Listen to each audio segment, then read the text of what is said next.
the idea is that the connectivity, increasing connectivity increases value. Now, some people will argue that it isn't really n squared, it's n log n. I happen to fall into that camp. It doesn't matter. For large n, this is a big number, and it's an important value.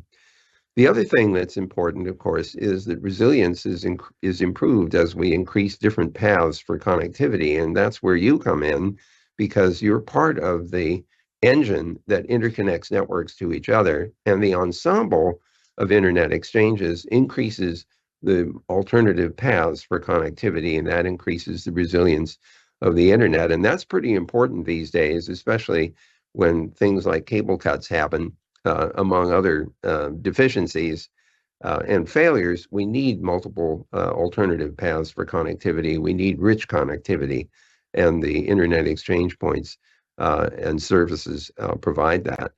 The other thing that's very important about our enterprise is that standards have facilitated interoperability. And the nice thing about that is that once you achieve this interoperability, you create a kind of platform effect. Anyone who builds on top of this interoperable platform inherits the interoperability. And of course, that's one of the things that enabled the World Wide Web to become so widespread so quickly, because it sat right on top of TCP/IP. And that already had global connectivity at the point where the World Wide Web emerges in the early 1990s. The other thing which is so fascinating about the internet is this implicit cost sharing.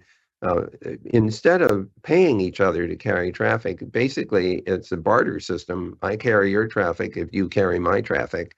And that's the way most of the interconnections in the internet work. The London Internet Exchange facilitates exactly that. There are costs associated with running the exchange, and presumably you get paid for that.